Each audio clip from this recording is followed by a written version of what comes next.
Nerdcore could rise up. It could get elevated. Nerdcore could rise up. It could get elevated. And then you meet us, and your whole world changes. Because everything we say is everything you've wanted to hear. So you drop all your defenses, and you drop all your fears, and you trust us completely. Our podcast is perfect in every way. Because we make you feel so strong and so powerful inside, you listen to our podcast. But Loki's ego obscures reality. And we never bother to wonder why things are going so well. You want to know why? Because we do Nerkies. Oh, I need a microphone. We do Nerkies. Yeah, we do Nerkies. We'll make you listen to our cast. I feel like I should know what that is. Eh? Rollins Band, Liar. Oh, Henry Rollins? Yes. Nope. Well, again, they can't all be winners. Oh, and this was for the season finale. Well, it works because and everything. Loki's a liar. That's why I did this one. Fucking fail. Not Epic you, me. fail. I failed. Welcome to Every Man's Guide to Nerddom, where we are two nerds who talk about... Well, I should probably go back and redo this to say, welcome to Every Man's Guide to Nerddom, where we are two 30 to 40-something-year-olds who talk about pretty much whatever we want. I'm Chris. And I'm Kyle. You guys can also catch us sometimes on the weekends and occasionally through the week streaming on Twitch. Chris over there is Guyver Unit 01's GUYVERUNT01. And I stream under KSIG, this K_SIG. And then we have a special guest. Yeah, and we have a special guest, Mr. BRob. Friend of the show. What's Welcome up, back, guys? sir. Mm-hmm. Thanks for having me back. I didn't know if I would ever be invited back. No, you're always invited back. It's just you actually have a life and you do stuff with your I didn't family. know since I've been dethroned as the most loyal listener according to episode 2 of this Nerkie because Hughes was deemed. So Well, I thought Hughes we gave has that to Chof. No, we gave it to Hughes. no, Oh, yeah, we're not going you to gave it to anything Hughes. Chof. Chof won the prize, I think. But, Chof won the Chof won the prize. prize. Hope- Yeah. Chof is up there. BRob is also up there for loyal listeners, but I believe you admitted that you were behind. right. That's why I couldn't Yeah. get too upset about it. That's right. Yeah. No, Don't but get any BRob, upset about it. no, we love BRob. But BRob is can you imagine the hell that I would have gave you if I was listening to those in real time? Oh, I would have gotten text left and right. So let's go Flurkin, over. really a flurkin. Let's go over this real quick because I've gotten shit today from Mr. BRob through text about how we have failed. We do admit we have failed. We admitted on the podcast too. We had fail trouble every remembering week. shit. Yeah, well, Like weekly. We're weekly fails, but It seems like we're failing more lately because we're doing more episodes closer together. Yeah, that Our could rate be of it. failure is staying the same. It's just the amount of failure because there's more content going out. So it makes us- seems like we're failing more when actually we're pretty consistent at failing. I'll go with that. It's math. Why? Science. Quick facts. Flashback. But no, I will freely admit we have had trouble remembering shit, and it was rough for a little bit there for about 5 episodes. So yeah, but no, BRob's always welcome back here. BRob is a treasure trove of knowledge. Great friend of ours, great friend of the show, very loyal listener. When he has time, when he's able to catch up. But again, he actually has a life, unlike Kyle and I. I am caught up on Bad Batch though, so I think that's the thing. Listening to all the Bad Batch ones, but I've been behind on Loki since I've been traveling a little bit. I haven't been able to watch Loki. Gotcha. But been able to catch Bad Batch. What have you been thinking about Bad Batch? I've really enjoyed it. I think it's not going the way that I thought it might. So, which is, I mean, it's great. I always love being surprised. Right. and I love all of the bringing in of people from Rebels and just all the things from the Star Wars universe.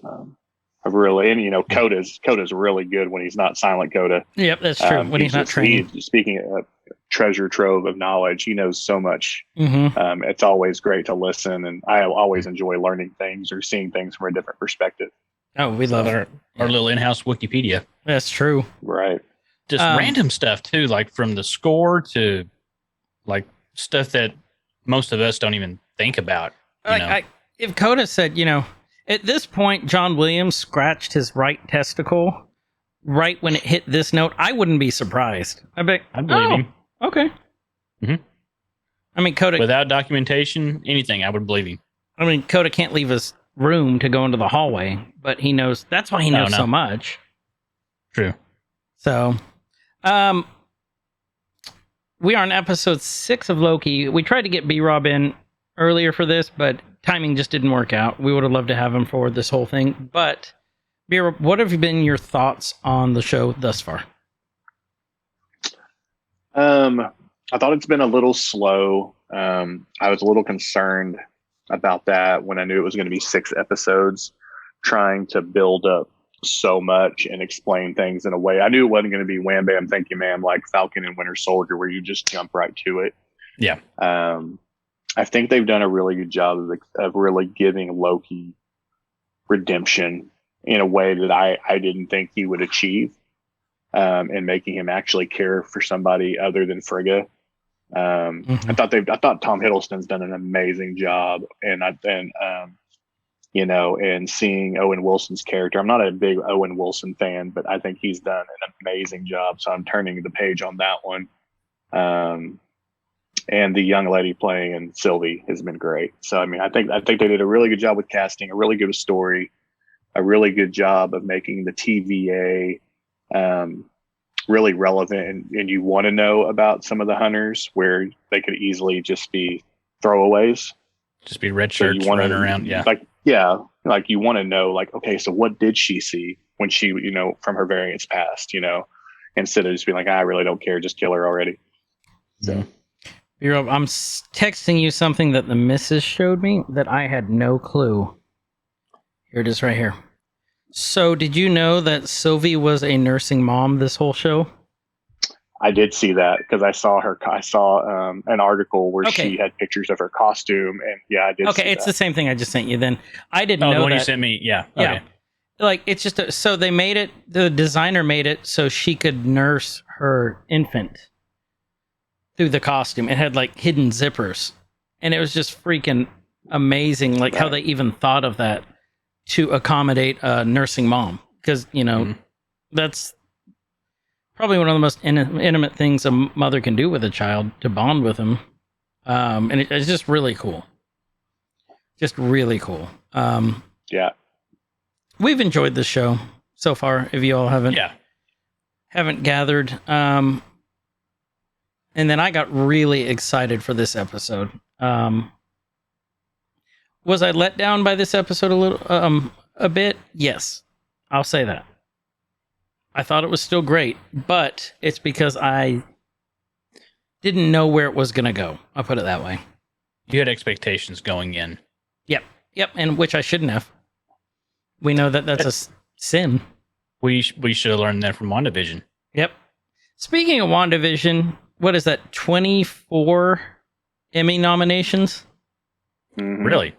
None for Mephisto, though. None for Mephisto. No. Not a single one for Mephisto. BRob got that one, and I was wondering who was going to throw that one in first. We're not even in the meat of the show yet. You just wait. It's coming. That's what I'm afraid of.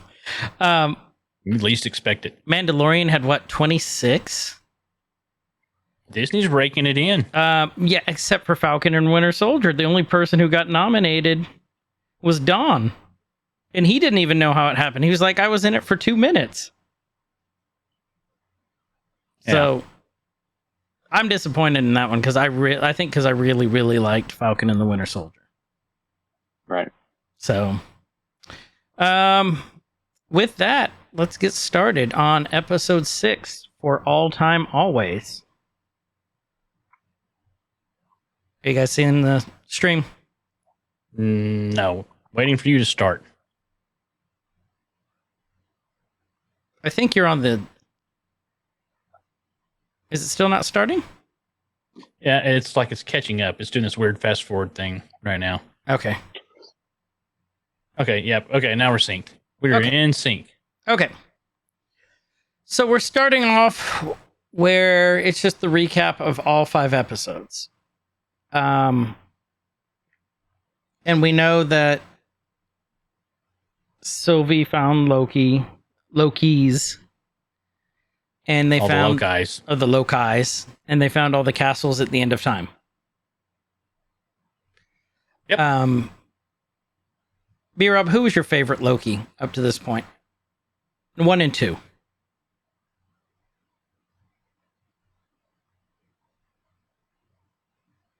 Uh-oh. You're on mute.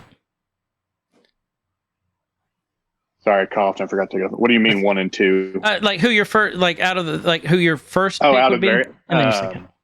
Alligator Loki is number 1. How could he not Dang be? it. Yep. That's what I was going to pick. And then honestly, man, I really want to say Golden Age Loki.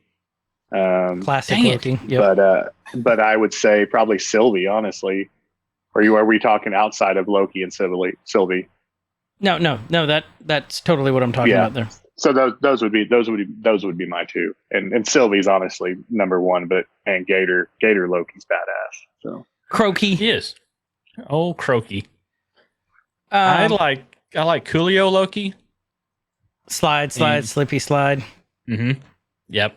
I just love how they made his hair the horns. Like that was awesome. Hippie long And Loki. then like Cousin 80 Loki. Also like Cousin 80 I forgot Loki. about that. You love that one. Yeah. So I would say Sylvie's my number 1. You know, our Loki, I still love our Loki. I think he's amazing. Tom Hiddleston's just amazing. But I'd say Sylvie. And then I really, really, really liked classic Loki. The actor did a great job. What was He his did. name? yeah, Richard Grant, right? Or I think so. no? Richard that- something. To the interwebs. I'm on Richard it. D. Grant. I'm on it. I remember him from, like I said, I remember him from Doctor Who. Well, I remember him from Hudson Hawk, of all things. He was in Hudson Hawk, wasn't he? Yeah. Good old Bruce Willis, Hudson Hawk. For those of you who are Yeah. very young that are listening to this, do yourself a favor and watch Hudson Hawk. It's a treasure. It is a treasure.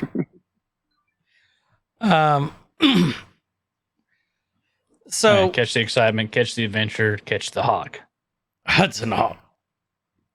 Okay, so I'm going to rewind this just a little bit. So once we get to the Marvel screen, This was cool. this was awesome because we started hearing all these voices. The first voice we heard was Sam.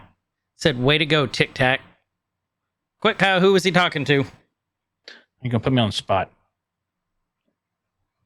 Bail me out, BRob. Ant-Man. Who was the size of a Tic Tac? Oh, okay, yeah. We know he wasn't talking about Chris Evans. You know what I'm saying? Then Just we see beefy. Hope. That's how you punch. Black Panther yelling Wakanda forever. Ant-Man, you haven't heard of me. Then you hear, let me put you on hold. Then one of my favorite lines of all time from any of the Marvel movies, dance off, bro. We know that's Star-Lord. Thor, a friend from work from Ragnarok. Steve, I can do this all day. Yeah, I know. Hank, what's he say? I'll show you ferocity. Yeah, Captain Marvel. You hear Loki. We have a Hulk, and we hear. I love this. They put Korg in. Of all the characters, they put Korg in. We're gonna jump on that spaceship and we're gonna get out of here. Wanna come? Love that line. Which, by the way, Korg, if you haven't seen it this week, has ushered in Deadpool officially into the MCU. Which was really cool. Nice. From the company that killed Thanos twice. Oh, I do like how this episode did fix some issues. So, like from Endgame. I didn't know that part. Okay, so we get to the Marvel Studios Loki. It says, "Man, we think of time as a one-way motion." Then you hear Neil Armstrong, "One small step for man." Mm-hmm. I didn't know this one. Greta Thunberg. Yeah. How dare they? That's why you I gotta only watch the know it subtitles. because I always watch on subtitles. Yeah. So yeah, see, I didn't know that.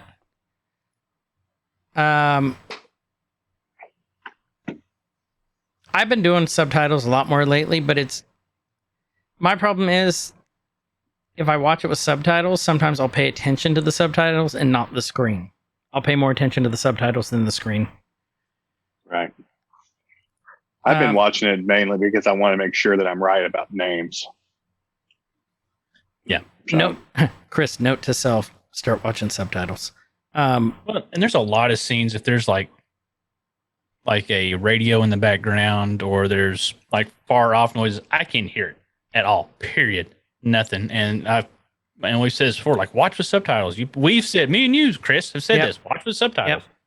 You'll pick up so much more, and you'll figure out like what they actually said instead of what you think they said, and you'll pick up on a lot of little nuances. Actually, when the big bad came on for this episode, I had to turn on subtitles because I couldn't hear the big bad. Right. You should just went back and watched the whole thing like that. I'm about to. Fair enough. They're just going through historic figures right now. Nelson Mandela, just all sorts of people. And then you hear Loki, glorious purpose. Vision, what is grief if not love? What do you say? And then it's just going through all these voices. And then finally you hear Sylvie, open your eyes. And I'm not gonna lie, when I saw this, I thought this was the Rainbow Bridge originally. So, but kind of has that look a little bit. It does have the look. But what did you guys think it was? Or did you know? I had no idea. I mean, I knew it was, what she saw in her like little brief vision before, and then how the episode ended. But I had no idea what the castle was going to be. I was more consumed by the look, trying to see what they were doing with the different, which we see later as the universes as they stack. Right. But I thought that was a cool representation of how things work. And I will tell you, Disney has done such a great job with these shows, like delving into this, and like the CG is freaking amazing. On these, I'm still blown away by it. And they stuck with the off-Earth cosmic kind of like synthwave technicolor scheme that you see a little bit with Asgard, and you see with some other places. Right. In the previous movies, you get the purples, like the neons. You get the neon pinks and the purples and the blues. And yeah. Doctor Strange.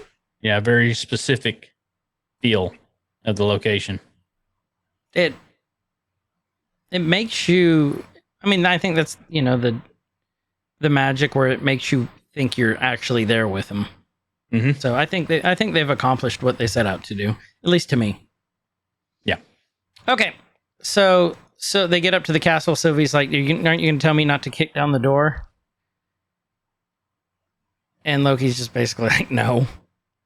Yeah. They're just talking, and it's that weird, awkward first date talks that they do. Mm-hmm. And they finally go in. Well, not yet. Yeah, as you can see, she's just like trying to gather herself. She's like, I need a moment before I can just like burst in here and do this. Yeah, I mean, this is what she's been waiting for. Mm-hmm. I mean, for a very long time. So, literally her entire life. Yep. Literally. I think that's why I'm so surprised that she didn't just kill Ravana. Yeah. Since Ravana's the one that did this essentially to her. Yeah. I'm completely surprised by that one too. Like that took me by shock. I was for sure she was going to kill her. And I really can't believe nobody's punted Miss Minutes yet. It's like a football. She's just annoying. Well, remember he tried to swat her on episode 2. And she's quick. Yeah. But yeah, she's too quick. So, She's a quick little hologram. What do you guys think Miss Minutes is? She's obviously I think A sneaky bitch. She's a sneaky bitch. I don't know. Like if she's not AI. She's not AI. Is she? And I'm trying to figure out if she's actually directly tied to the big bad or if she's kind of on her own with her own agenda. It's hard to tell. Why do you say she's not AI? Well, okay, let me put it this way. She's not the AI that we would know, like the Tony Stark Jarvis or Friday AI. Maybe she could be like 31st century AI. Oh, I see what you're saying. See, and that's what my thought was, because that's what I kind of felt like, particularly after episode 5. I felt like that kind of honed it in more for me, that it was more of a, 31st century type Jarvis. Okay, I'll go with that. The servant / administrative assistant. Right. You know. See, and I don't know, because I got Keeper of going with the whole secrets. cosmic thing. Like maybe it's a different kind of race that they found that they're bringing in. Like, Would you be able to? Well, yeah. I mean, The cutesy cartoon race? yeah, the cartoon race. it's just another dimension. So yeah, I don't know. Yeah. So possible. What if she's a variant? ooh, Ooh. Yeah. Her other self is like a digital clock, and then there's like a grandfather clock. one's a Hispanic clock. clock, and it's Miss Yeah. Minute. Yeah. One dimension, there's like just an Apple Watch floating Senorita around. Minute. Senorita Minute. It's an Apple Watch. Then there's another version. She's a Samsung watch. Mm-hmm. Yeah. And then another one, she comes out as R2D2. Yeah.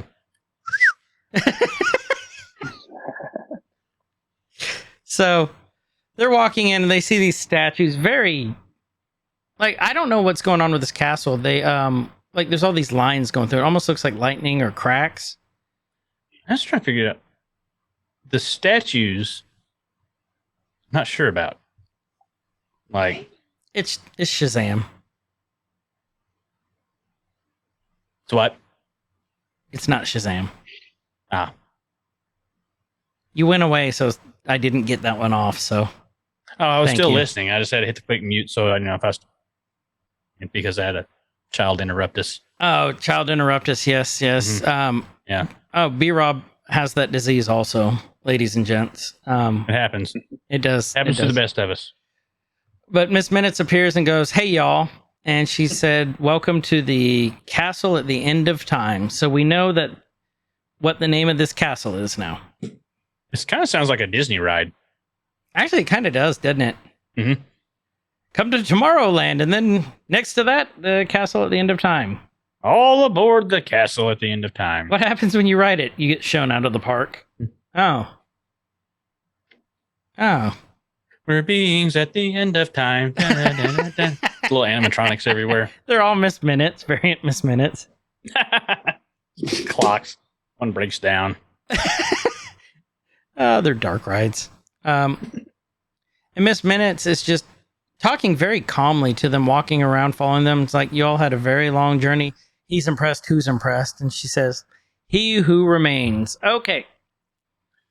All right. What did you all think did you all know who he who remains is when they said this? Because I did not. I had to really think about this. I cheated and looked it up after the episode. Yeah, I thought I did. I thought I did too. I second guessed myself whenever he actually appeared Mhm. because of just how it was portrayed. Right. But then I thought harder and realized and got it more. So, feel like my assumptions were correct in a different way. Right. I freely admit I had no clue. I couldn't. I'm like, he who remains, and then once we get a little deeper into this, we'll explain who he was in the comics. Loki asked, and who is he? And he created all, and he controls all. At the end, it is only he who remains. Very cult-like here. Miss Bennett says, and he wants to offer you a deal. He's been making a few creative adjustments, and he's worked it out so we can all reinsert both of you all back into the timeline. She's basically offering them a deal where it won't disrupt the sacred timeline. The TVA will still be around doing their work, and they can get what they've always wanted. What Loki always wanted was she offered him a couple different scenarios. What was the scenarios? It was beating the Avengers, the Infinity Gauntlet, and was there a third one? Oh, ruling Asgard. Yeah. Oh, and kill Thanos. Did you see the look of her, like, just almost joy on Loki's face when she said kill Thanos? He was really considering it heavily, I think. I've said it once. Well, I feel like, I think that really just drove home that redemption factor, because he did not live that life where he grew to love Thor and turn into the person that he was turning into. So to see that look on his face, as well as a few other things that have happened, man, it really just drove that point home to me that, man, if only this could have happened so much sooner, so many things could have been different, right, for this guy. So let me ask you this, BRob. Do you think that he always thought this way, and it just took this isolation, this throwing it back in his face, how terrible he has been to people, to make him realize it? Or do you think that it was just an epiphany? I think it's Sylvie. I mean, I think this is the first person other than Frigga that he truly cares about. He feels cares for him with no ulterior motive. Because I still don't think he saw that from Thor, because of kind of their rocky relationship. Even though, you know, Thor did come around and feel that way, definitely in Dark World, I feel like, when that started to change. Yep. So, but he didn't live that.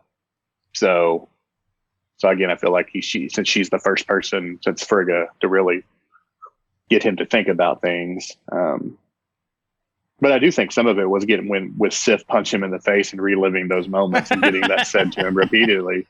I mean, I think that would make anybody really think about it too. But I think Sylvie is what pushed him over the cliff. She's like his Jiminy Cricket. Yeah. Right. Except a Jiminy Cricket he's attracted to. I'm starting to wonder, and I have been a lot through this series, is this completely changing all the events of everything that we've seen, or is this a lead up to the events that we've already seen? Because this is still chronological timeline past Loki. This isn't, this is pre-Loki, death Loki. Or is this even the same Loki? So we're going to get into this time travel shit that you hate. And so is this going to go back and change all the events of everything that we've already seen?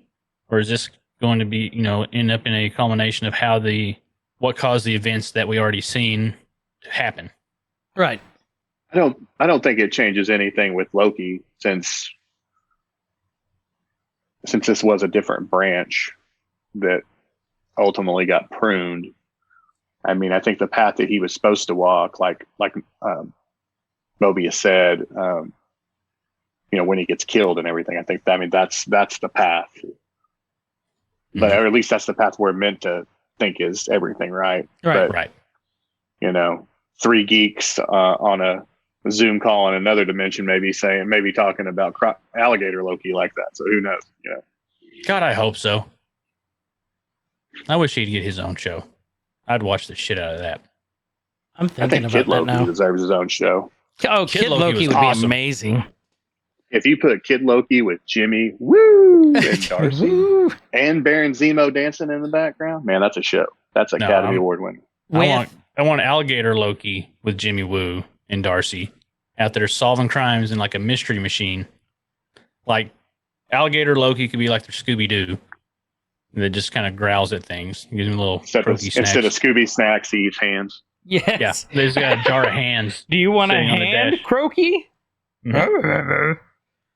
You did a good. Let's give the crocodile a hand. He did a good job. Give it a hand.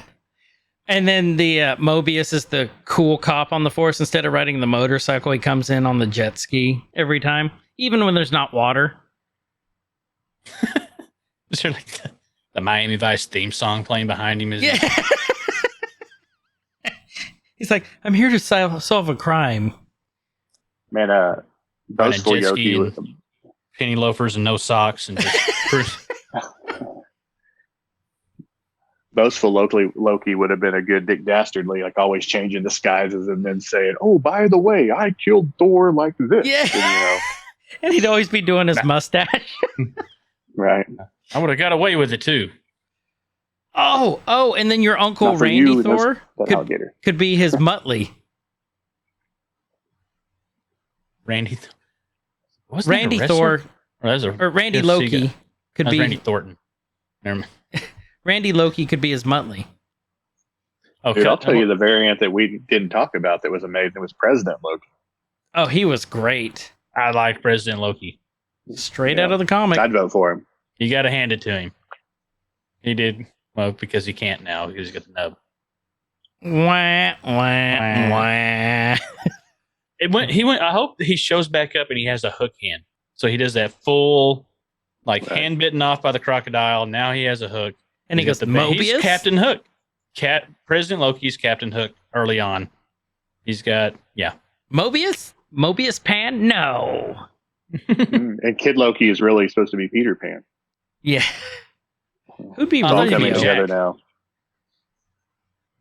Run No, you would home, be Jack. Rufio. Right. Such a great I want movie. classic Loki to be Rufio, just for the twist. Glory. I can't even think how they would do that.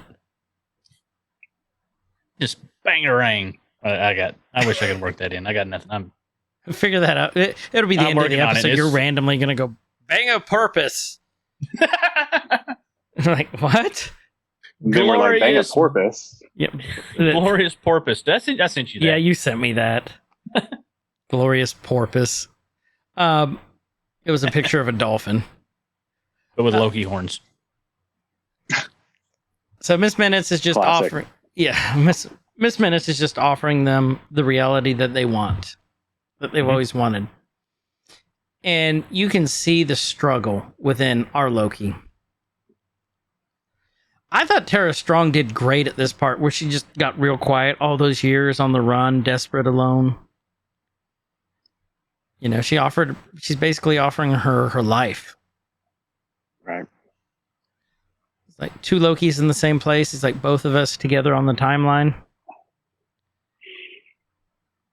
Miss Minute's like, it's crazy, but he could make it work. And I mean, they're really considering this. Well, at least our Loki. So I think she did a little bit. To be fair. I don't think she considered it for long. No. But I bet the thought crossed her mind. Because then she just goes, it's fiction. And our Loki says, we write our own destinies now. Miss Minutes, oh, sure you do. Good luck with that. And then she disappeared. I love Miss Minutes. Do you? I do. You know the little room that they're in right now kind of gave me a little bit of a vibe. What? Was Agnes's little basement Yes. witch room? Yes. Mm-hmm. Well, did you notice the color of the lights that was in there? Purple. Purple. It was light purple. light herbal. Um, That conniving bitch, Miss Minutes again. Come back, stirring shit up. and she's in there with Judge Renslayer, and Mhm. Renslayer is downloading something, and she goes, it's downloading right now, and Renslayer grabs it and says, this isn't what I asked for. And she goes, I know, but he thinks this will be more useful. And then Renslayer's just like, who? She says, happy reading, and disappears. Happy reading. Happy See you later. Yeehaw! It is purple. Not purple. It's light purple. It looks like one of those, like, it'd be like a black light room with like all the colors splashed around that you would just. Right. Yeah. So at this point, this is when I thought it has to be Kang at this point. It's the castle is purple. Castle at the end of time. Control someone named Miss Minutes. I'm like, it has to be Kang. But we haven't seen anything yet. So they go into this room where there is 4 pedestals, but only 3 statues left. And one of the statues is on the ground crumbled. And this was something I was wanting to go back and look into, and I didn't. I don't know what this is symbolic of. My guess is like maybe the timekeepers. Well, because there were 3 android timekeepers. There's only 3 statues here. The 4th one's bust. I don't know. I mean, what'd you think, BRob? I kind of thought about the timekeeper thing, and then I don't think I ever really got anywhere with it. Well, then this door opens, and who do we see? A man with green pants and a purple prince-like cloak. Just very Lando Calrissian. He's like, this is wild. And this is the guy... Game blouses. Game blouses. Do you want to come back to my house for some pancakes? If he would have offered him pancakes, that'd have been great. That would have been it. Darling. This is why we don't get it right for these people. When they open the door, this is the guy. I don't know his name. Do you know his name, BRob, the actor? Would have until you asked me that. To the interwebs, Kyle. I know he's on that HBO show, Lovecraft County, that just got canceled. Yeah. Yes. Yeah.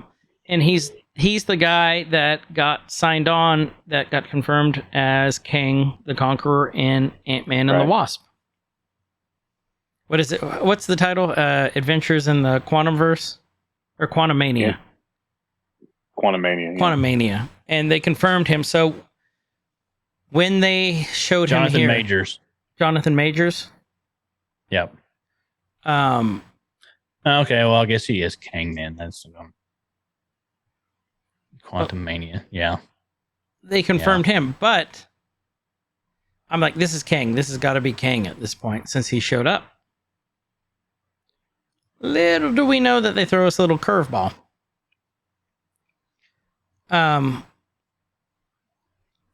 He's just nuts. I mean, do you guys think he's just nuts at this point? Just very eccentric. Right. And they go, this is when I started on the couch and all this just being eccentric. This is when I started to like second guess myself on what I thought. Right. So, because he's just weird. He is weird. He's extremely. He's just sitting there calmly eating an apple, and he's like, "Not what you're." Cool to see with Kurt Russell's ego, like with the ego's ego. Yeah, like just to see these 2 characters in the same scene together would have been freaking cool. Yes. Well, and he's like, random thought that popped in. You know, you tell me you think I'm a disappointment. I'm just a man. Sylvie goes after him, and he like goes really quick, like Pietro quick. She tries to go after him again. Same thing. And you can just hear him chuckling. And then they get to the top with this elevator, and he's standing there smiling. He's like, come in. And Sylvie just has this I'm pissed look on her face as she's entering. And it says, you know, he who remains 1, 2. I had to turn on the subtitles here because I could not hear him at this point. The music was super loud and he was super soft. And he's like, please take a seat. So this reminded me a lot of the Inner Sanctum too. Something about it might be the windows. What's on the board? I want to go back here. Looks like something written in chalk. See the little chalkboard? Right. Okay, so I guess we're paused at the same spot. Loki has his sword out. Yeah, I see it. And something circled. Something circled. I wonder if that's like a quantum theory. It's some type of formula. Now, like from here, so we have the room, and we got to pause, and you see all the purples and stuff. Right. Right. And then we got the lines like we see through the rest of the castle. It's just like it's a really, like, what you say, like modern Gothic looking room. And it's like at this point, it's kind of when I realized. So you have Loki holding the sword, which is it's a fire sword, right? Was it fire or electricity? Fire. Over the fireplace, like holding it perfectly over the fireplace. So you got the candles with the fire in the background, you got the fireplace, and you got the fire sword all right there. You know instantly that this is leading up to Mephisto. God bless it. I'm like, yeah. Yep, got it in there. That has been 6 episodes he's gotten me. Hanging on every word until the end. Until the end. So where you have it paused right now, that harness he's wearing for his sword, the sheath. Yeah. The castle outline of like the electricity, it looks like a tether. So he looks like he's one of those kids on the leashes. Oh yeah. That's all I could see at this part. Philo, the hypo kid from Saturday Night Live. And it's not. I thought about that a long time. I love you, you know. God, I'm going like way back and digging deep in the vault there. It is. But this part was super intense. Because he who remains is serving them tea. Mm-hmm. And he's like, Loki. And Sylvie doesn't say, I'm not Loki, or don't call me Loki. And they look super on guard. Oh, yeah. I mean, they're not putting their swords down at any point in time. They finally take a seat, but notice their swords are at the ready still. Cut back to Judge Rainslayer in her office packing. And you see Mobius come in, and he's like, I'm back, fellas. And she tells him, if anyone was going to come back from the void, it was going to be you. And, they're just chit-chatting back and forth. Shooting the shit. While we got him, I'm going to pause real quick. While we got him here, because I've asked you this, now we got a third person here. Yeah. Okay, so BRob, the symbols on the door. Oh, yeah. Are they hourglasses or a bow ties. Stylized infinity symbol? Or a version of both? I think they're hourglasses. But it could very easily be something else. I don't know why I'm so hung up on these doors and those symbols, but it's like every time. It's like A couple fingers episodes ago, you were hung up on hexagons. So Oh, yeah. And then there's hands for one. Chris got hung up on dicks for a while. Like, there's been a lot of stuff. Yep. Say that's the Bad Batch, though. When you guys are all hung up on that stuff. Yeah, that's true too. Yeah. But I think they're hourglasses, but it makes sense being the TVA. Look, you can see Renslayer's safety patrol sash back there. Mm-hmm. Her hall monitor. Her hall monitor pass. You got to pass. You think that's what she should have yelled when he walked in. Probably started off as the TVA hall monitor. And she worked her way up. Soon she'll be on fries. The rank. Yeah. And what did she say? Mobius says, where are we? She goes, so you're going to prove me?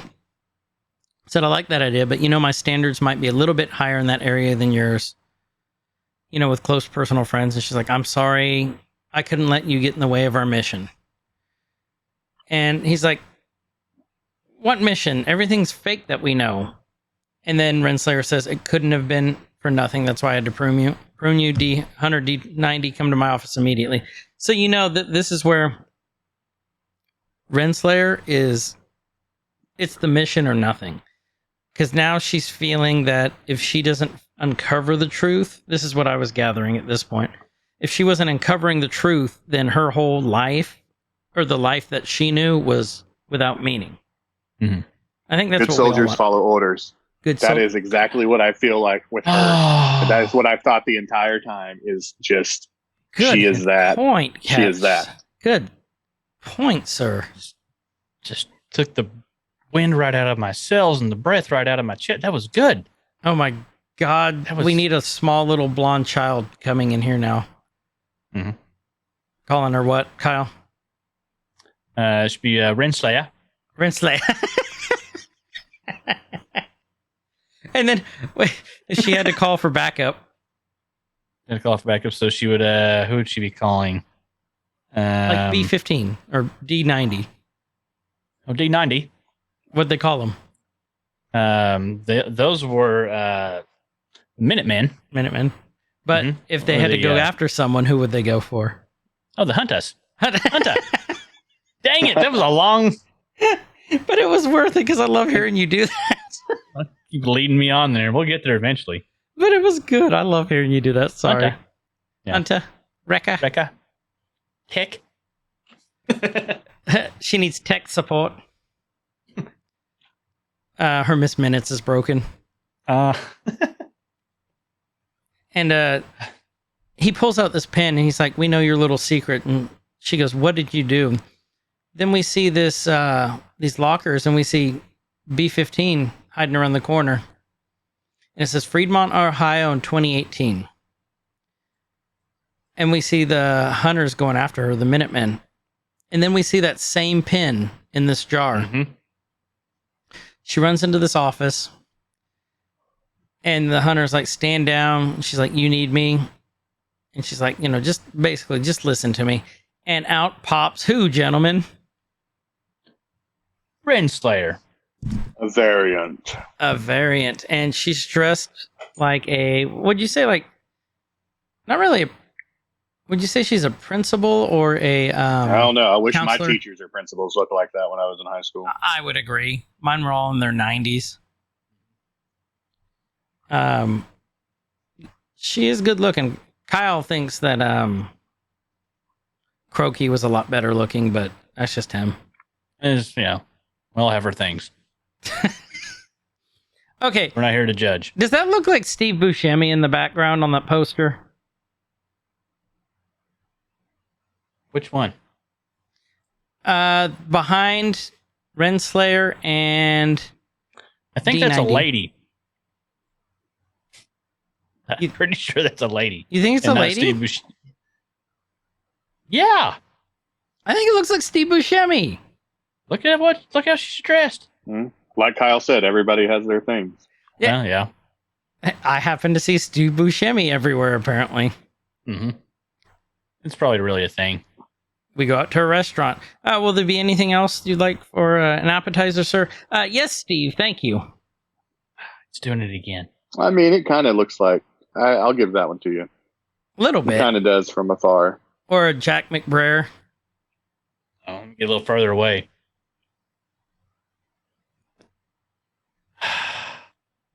Yeah. That's probably who it looks like a little bit more to me now that you say that. That, yeah. Just because of like the nose and just the face. Yep. The features. And like the weird Instead smile. of a 4 head, he's got kind of a 5 head. Yeah. Which is Jack. But they're like, "Judge Renslayer?" And like, "What? And who are you? And what the hell are you doing in my school?" So she's probably the principal. Wait. You saw her degree back there. The Ohio State University. Yep. They're having a Because coat she couldn't drive. get into Oklahoma State University. That's true. Yeah. Renslayer. Renslayer. It's I got feel like her- she's more of a Sooner than anything. Hold on, it's got her real name on there. Rebecca Peppermint? Tormine. Okay, I'm gonna look that up. Carry on. Okay. Did you get it? Yeah, this is a variant. Okay. Okay, so we got some more information on her here on Marvel Fandom variant of Rebecca Tormenay, a school vice principal from Ohio, was taken from the Sacred Timeline by the TVA. Okay, so this is a backup. She eventually reached the rank of TVA judge under the name Ravonna Renslayer. So she wasn't Ravonna as a variant. She's radiant. She's very radiant. She took on that name. Great White Buffalo. So she took on the moniker of Renslayer. So what do you think that means? Okay, because like in the past, like if Smith, you'd be like some sort of Smith. She's the Slayer of Wrens. What's a Wren? I don't know. Is that like the Knights of Ren? None left. It's a bird. Oh, it is. But Wren's WREN. Maybe they couldn't spell. Maybe they didn't Maybe have time on a for the different W. timeline. Maybe on a different Did timeline. you But see sorry, BRob? No, cut, you missed. Did you see BRob's head? That was a bust a move head. That was a come to my hood. That was a bust a move and challenge me head. Well, maybe. You did the no, you didn't. Maybe it's Ren like a Egyptian Ren. Yeah. Or maybe Like it's the your, Knights of Ren. Oh, that's a good one too. Actually, that would be awesome if they brought over a Kylo would be Ren, legit. the one who was like the janitor on the Death Star. There were multiple Ravonna Slayers. Wait, in this Valeria- show or on the Valeria Richards? Well, I'm talking just from the canon. Valeria Richards was bio-re-engineered and conditioned to become Ravonna Renslayer. Valeria was? The daughter Yeah. of Reed Richards Reed, and Susan yeah. Storm. Franklin's older sister. Mhm. Really? I didn't know that one. Did you know that one, B-Rob? I did not know that. Aha! I found something that you guys didn't know by looking it up on the internet.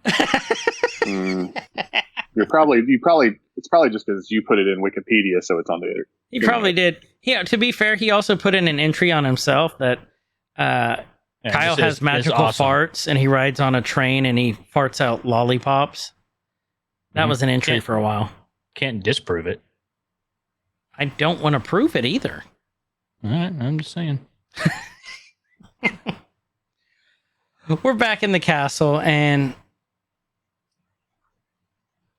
he, what do they call him? I keep wanting to call him he who must not be named, but that's not him. We just He call that guy remains. Voldemort. Yeah. He Kangamort. He who remains, he's saying, lots of running, lots of pain. And he's just kind of cocky. He's like, you're a flea on the back of a dragon in for one hell of a ride. But you did manage to hang on. It's almost like he's congratulating him. I guess that counts for something. Because I'm not quite sure you understand the situation. You've lost. We found you. He said, duh, of course you did. Sylvie goes after him, goes to swing, and he goes back again. He's like, oh, you're still doing that? Let's get this all out of the way. And he grabs this file. It's a book.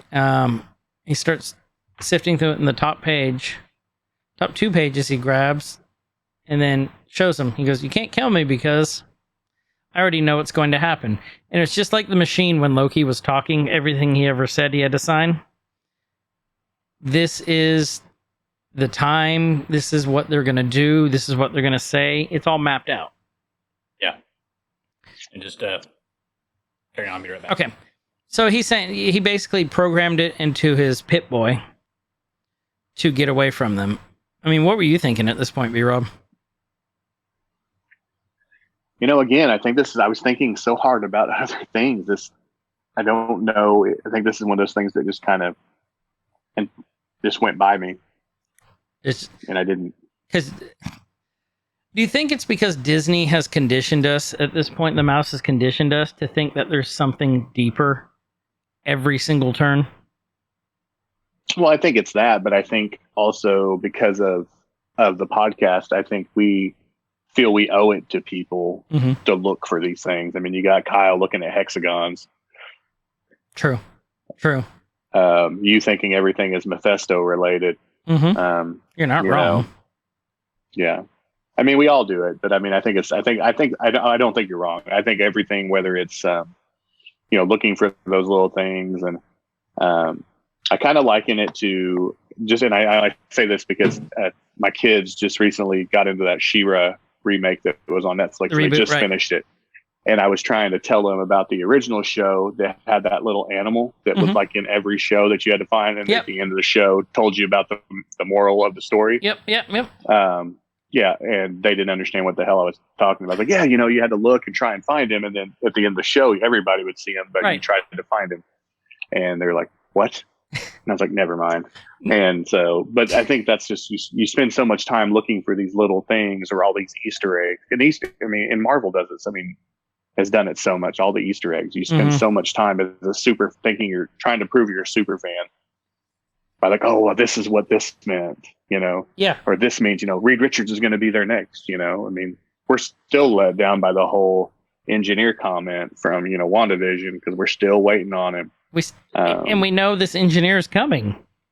Right. Well, and now, now they're doing this, but so now it just further like, okay, he's coming, but we don't know when. And we think every little thing is like, oh, it's going to be next one, or it's going to be, he's going to show up in Spider-Man, or he's going to show up in, whatever. Right. So, watch the engineer will show up in the second to last movie, which will be Ant-Man and Wasp in 2023. Right. Because we know the last movie is supposed to be Fantastic Four at this point. Right. So I think that's exactly what they do, because I don't know if it makes any sense to bring them in other than showing a Thor or Baxter Tower or some other allude to them coming in. But I don't think it makes sense until they do it until the end of Kang, or whatever it is. Right. I don't know. Kyle's having some technical difficulties, so you and I will carry this, BRob. Hey, while we're doing this, I'm going to forget if I don't say it now. No, say it now, please. I think it was the second episode, you guys talked about everybody getting together and renting out the theater to watch Black Widow and stuff. Well, obviously, I missed the boat on that, and I don't know that you guys did it. But anytime something like that comes up, shoot me a text, because I'm all about that. Because just in case I'm an episode or two behind for whatever reason. But I think that would have been really cool. Well, I'm still honestly considering doing it. Well, I've still got a little bit of time before August hits. I'll tell you what we did last week for my oldest 10th birthday. Remind me, I'm going to have to send you the video of it. We rented this giant, you probably saw it on my Facebook, the giant water slide that we rented. Yeah. 19 feet high. That thing was a blast. Right. And not at like this big event where there's 1 million people, so the kids got to go down it as many times as they want. I wouldn't even mind doing something like that just to have, a bunch of the our regulars over. Right. So I agree. So I mean, I'm down, and I'll throw in for it. So I'm not. But I think that would be cool, or anything we can do to, to get us together now that stuff's opening up. Yeah. And, people are more, Well, I definitely want to, just so you all know too, I know we're going off track, but if, we're on, this will be like episode 45, I think. 44, 45. If you all are just now figuring out that we go off the rails, keep listening. And I know Kyle can't hear anything because he's still fixing this. But yeah, that's what we do on this show. So, this is an open invite. We'd love to talk to you. If you guys just even want to chit chat with us, feel free. We'd love to talk. My big plan is to get the 4 guys together again. We're going to do Kyle, myself, BRob, and Justin again, do another State of the Nerd, or just something that we can all talk about, just something fun. Actually, we might do the beer testing. That might be a fun one to do. The beer. Oh yeah. beer testing episode. And then we're definitely going to have Chof on, so we need to call him too. But yeah, I'd love to get together for all that stuff. Let's see. Oh, let me text Kyle here. Restart.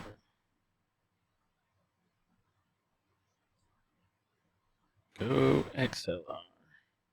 Okay. Basically, he's telling them, I know everything that's going to happen here.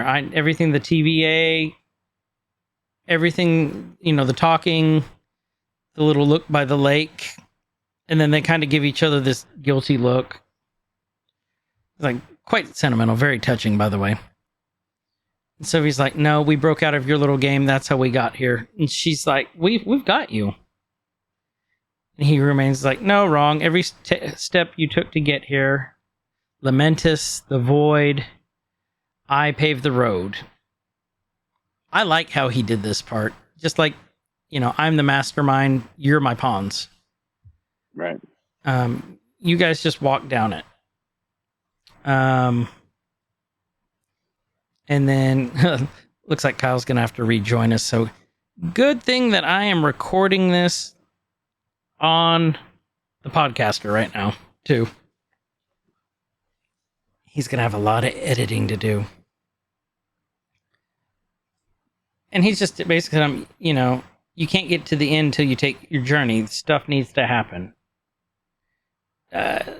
Very medieval, like quest-like to me. It's like, in order to get to the end of your journey, like The Hobbit or Lord of the Rings, it's not about the end, but it's what happened at the start and in between to get to the end. So at this point, who did you think this was?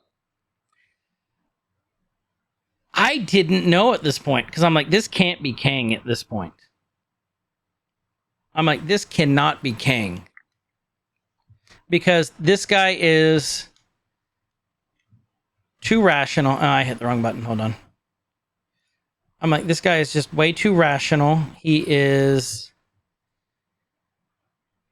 Kang is a megalomaniac. And he's just... Kang is just evil. He's a conqueror. There's a reason his name's Kang the Conqueror. I'm like, there's no way this could be him. I mean, what did you think at this point? I had originally thought it was Immortus, the version of Kang that ultimately became an agent for the TVA, because he was doing things so peacefully. And then part of me might have also thought this was actually the original Franklin Richards. Oh, which would be another tie-in to Fantastic Four.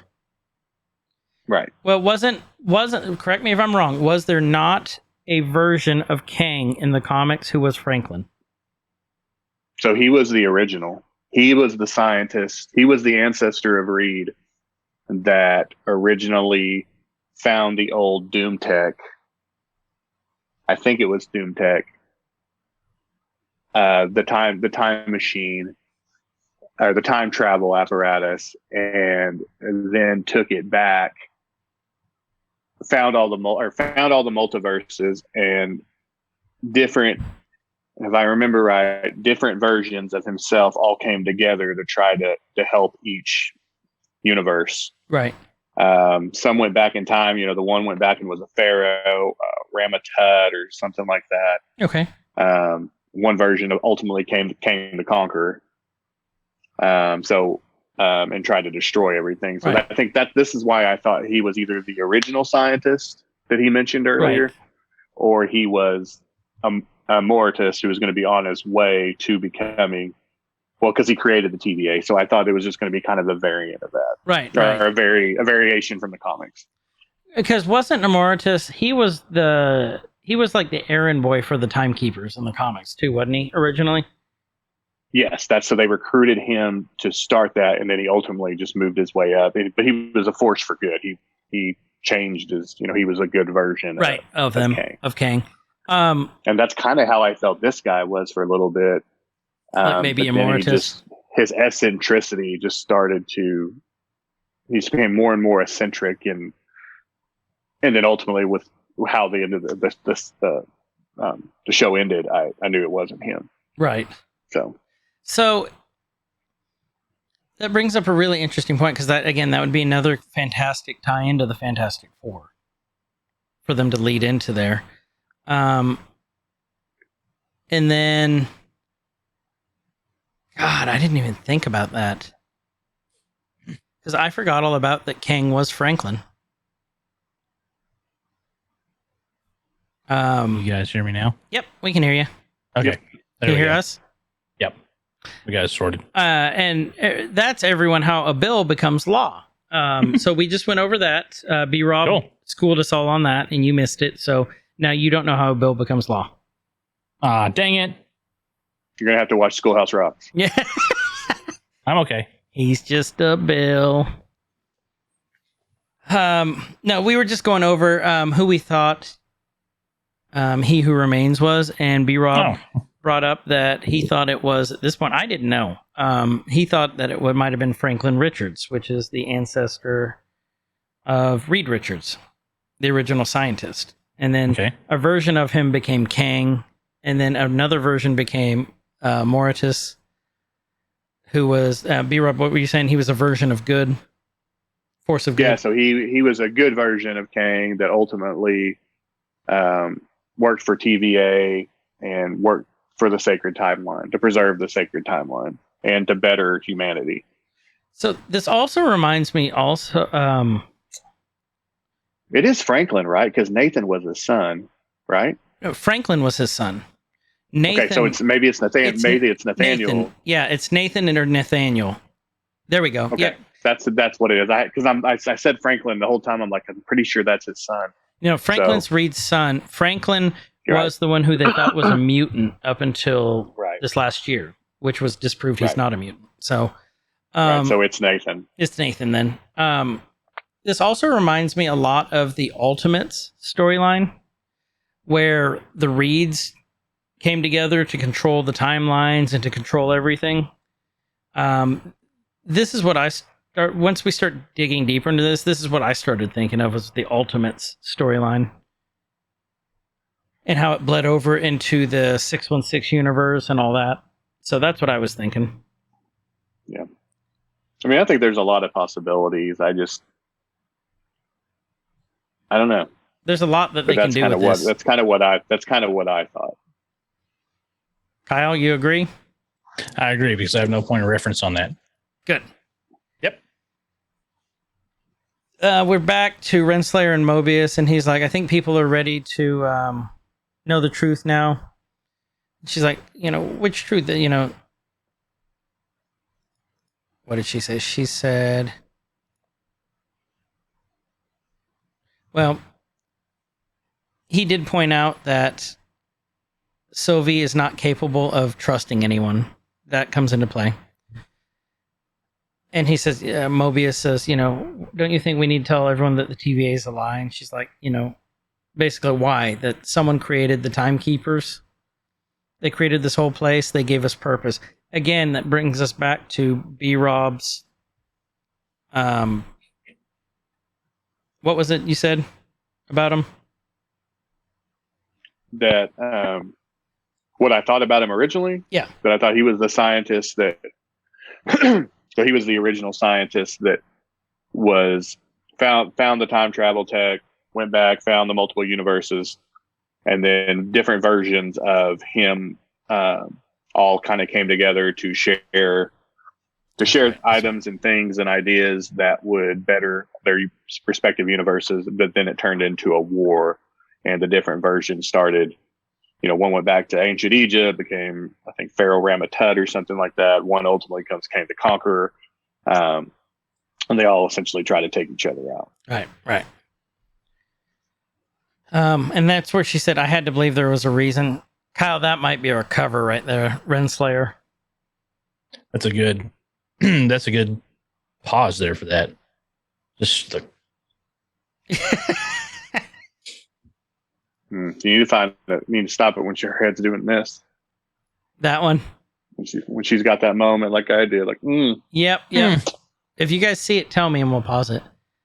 And Mobius, I mean, he actually starts raising his voice on this one. He's like, I've seen the horror waiting for people when they get pruned. And there's nothing necessary about that.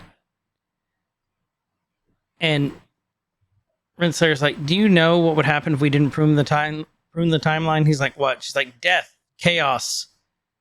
He's like, what about free will? She's like, free will? Only one person gets free will, the one in charge.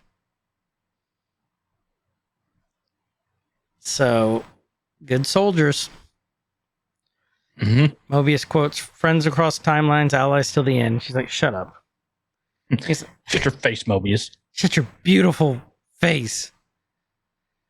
He's like, you changed. And he's like, you betrayed me. She's like, no, you betrayed me. I looked out for you, hung my neck out for you. You suffer a crisis of faith and turn to those variants. So do you think that Renslayer, she said eons of friendship. Do you think there was something more? I don't think so. Yeah, I don't think there was. I think there could have been. But I mean, well, even over eons, like that's a lot. Eons is a lot of time. That's a lot of time to Maybe be some on to time there. make your move. Huh? Right. Yeah. Maybe for like half an eon, they had a thing. Quarter of an eon. Yeah. I think if they had a thing, there'd be more than just like glass rings on that glass of her table. Oh. That poor TVA janitor. Touche. Gotta make the Don't donuts. take that black light in there. The TVA blacklight, it's this big, and he goes, He walks out. Oh, they've been in here pruning again. Son of a bitch. Been pruned over on the couch and over on the Maybe table. her That's one of Pruning- Miss Smith. That's one of Senorita Minute's other duties. will you be will you be Senorita Minutes tonight? Her pruning her pruning stick has a secret compartment. She just walks in. No. No.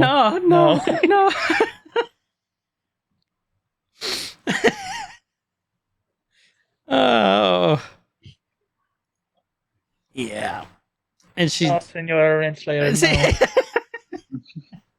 Senor No bueno. No. No bueno. God. Say I'm a bad We're going to get some timeline. mail over this Say one. I'm a bad timeline. They're still arguing. And he's just saying, we can't take away people's free will. Do you not see that? He's like, she's like, what are you, he said, what are you doing? She's like, what I need to do. She opens the time door. And he's just saying, maybe we can build this into something better. And she's like, I'm sorry, Mobius. He's like, I'm not going to let you go. He starts up the secret compartment on the pruning stick. And she's like, even with that, you're of no danger to me. He's like, is that what you think? He goes after her. He's like, let's see. And he goes to prune her. And she kicks him in the ding ding and he's on the ground. Yeah, he's not much of a fighter, that Mobius. No, he's more of a lover. Yeah. Is he though? Eons? If he got her to dress up as Senorita Minutes. I wonder what their office Halloween parties were like. Because they could have got, hella costumes. from like any era of time. What do you think it would be like interdimensional TV on Rick and Morty? Exactly what it'd be like. Like he'd come as eye hole man. He's like, oh, my eye holes. And she'd be like the Smeagol's, Lucky Smeagol Charms. What was it? Shit. It's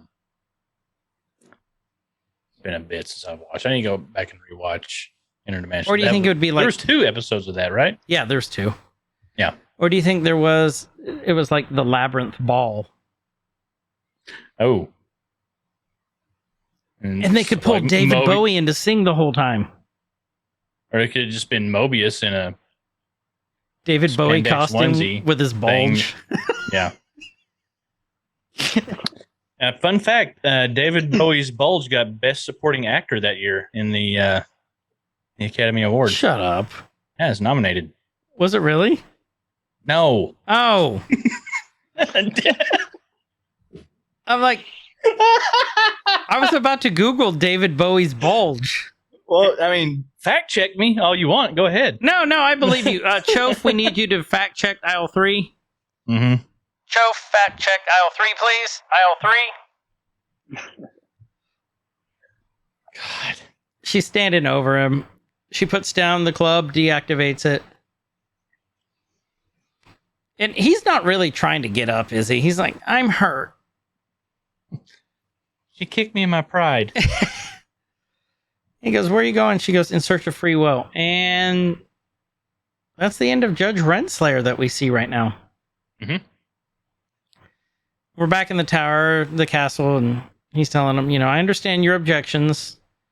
My methods are deceptive, but the mission, it never was. So he's telling them in a long, drawn-out way that the ends justify the means. He's like, without me, without the TVA, everything burns. Loki goes, what are you afraid of? And he thinks for a minute. And then he comes to this conclusion that, me. I'm afraid of me. I'm the greatest threat. So he goes, and who are you? He said, I've been dubbed many names by many people. A ruler, a conqueror. At this point, when he said a conqueror, that's when I go, he who remains a jerk. That's when okay, it's definitely Kang.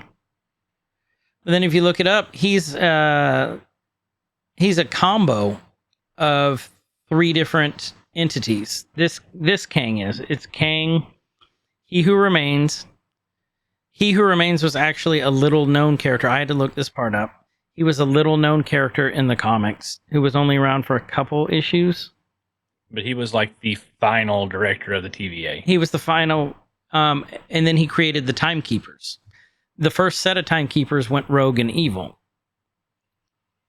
They got destroyed. He created another set, and then that's where, what'd you say? Who worked for them?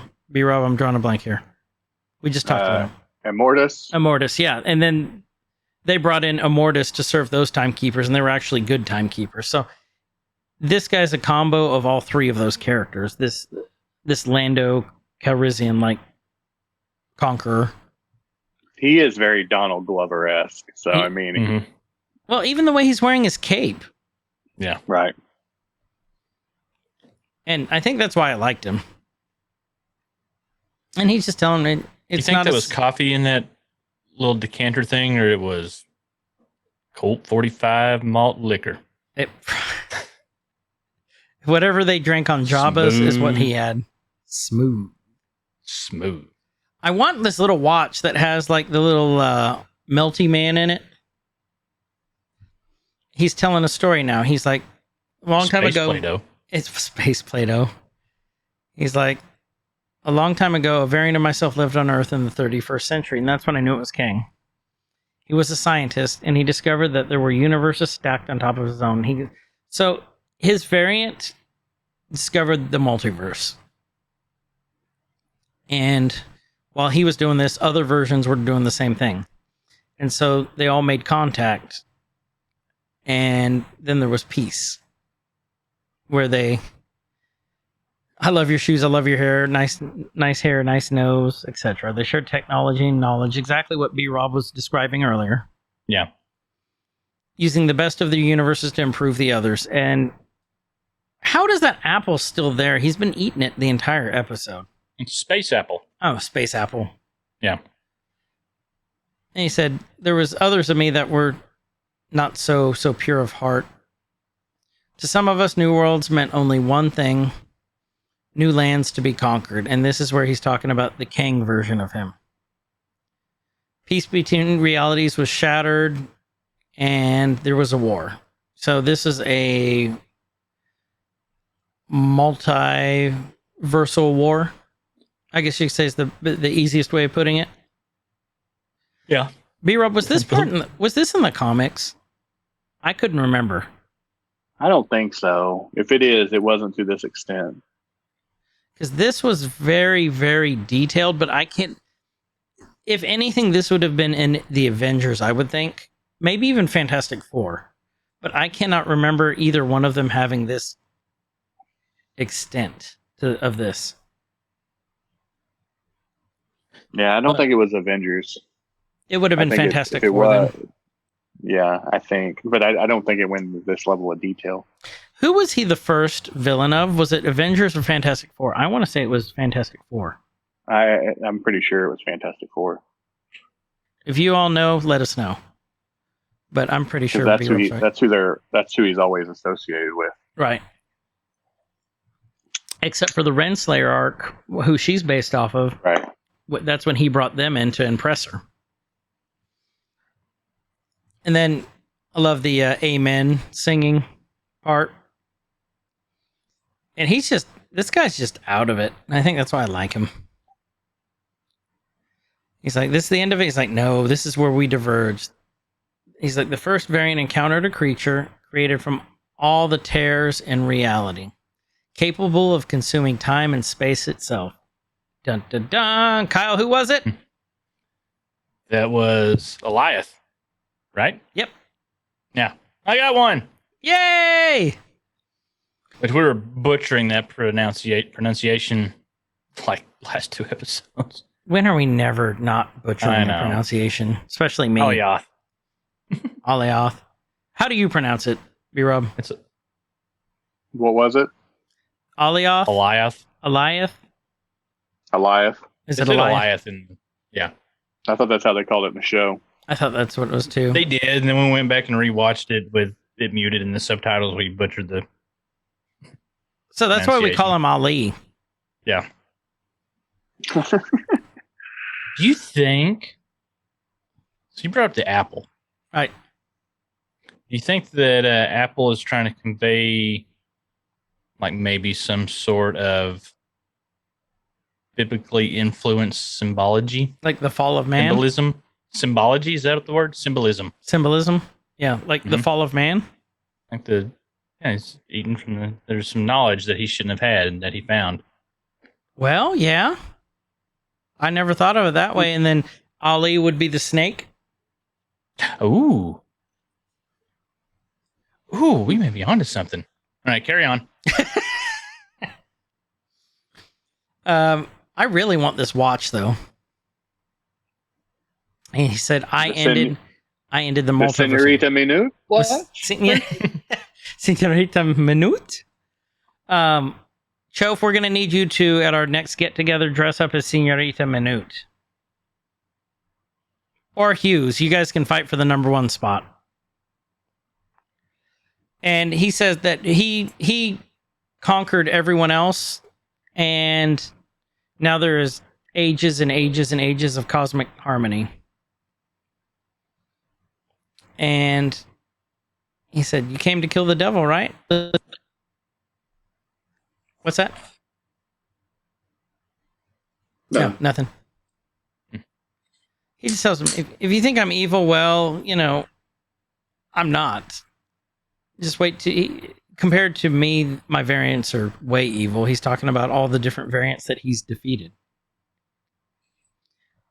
So, okay, and that's the gambit. So after this part here, did you all think this was extremely self-serving? Because we know Kang's the Conqueror. I thought at this point, I'm like, okay, he's lying to them because he just wants to preserve this timeline where he's in charge. That's all it is. That's what I was thinking at this moment. Yeah, he's keeping all the others in check. Self-serving. Yep. Or what we find out, I guess.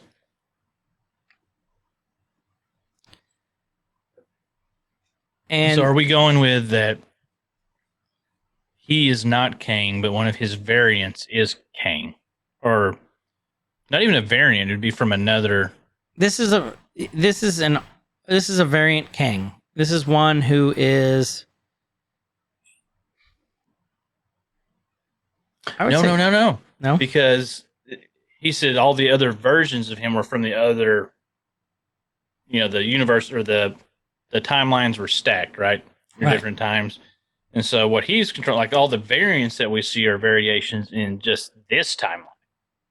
right? Right. Off variations off the sacred timeline, which is just contained to this universe, not the other universes or the other ones that are stacked. So the other versions of himself were in the infinite other universes, not as variants. So they weren't technically variants; they were just other versions. They weren't variants as we know the variants in this show. So, do you think that brings up a good question? Do you two think that there was multiple sacred timelines, and the only reason this is a sacred timeline is because he's pruning everything else shooting off from it? This is one reality that he liked, where he won. And because he pruned and cut off every other thing, that's why this is the sacred timeline. Or is this Yes. the one that keeps evil version? Well, maybe they are variants. The more I think about it, I think I made it too complicated. But this is the version that keeps the evil This is the version of the timeline that keeps the evil version of himself at bay. Well, I think this is. I still think maybe this is the original scientist, and over the entire time, and he had very good intentions early on. Mm-hmm. And I think similar to how like all the Lokis were bad, and then ultimately over all this time, Golden Age Loki became good and like sacrificed himself where no other Loki would. I think this guy went the opposite way, became very self-involved, very eccentric, very wrapped up in what he's created. And that's one reason, and knowing that Loki is so, you can never tell what he's going to do is one reason why he wanted them all pruned. Right. Because he's been in charge of this the whole time. And that's one reason why all those Lokis were sent to the void and ultimately eaten by Ali. Yep. Yeah. So, I mean, that's what I think. I think he just warped into this eccentric being that was very, just overcome with running everything. So, two-part question to that. So, number one, you think this is Nathaniel then, Richards? Yes. The original. Number two, do you think the reason that he is so eccentric right now is because he killed off every other version of himself? He's seen, like, there's wars, but now there's multiversal wars where they're bringing in everything from their universes, from their multiverses to ensure that they survive. Yeah. I think just that combined with just all that time alone and all that knowledge would make almost anyone go crazy, or you're so focused on, I think about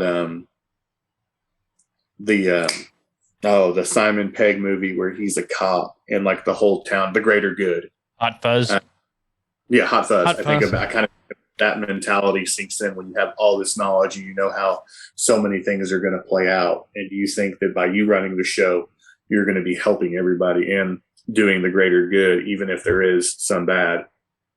I just think, again, good soldiers follow orders. And I think that's what he's pushed down and warped Ravonna into being. So, Kyle? I'm still trying to wrap my head around now what I thought was the multiple timelines to what the multiple timelines are, because I confused myself thinking of the whole stacking.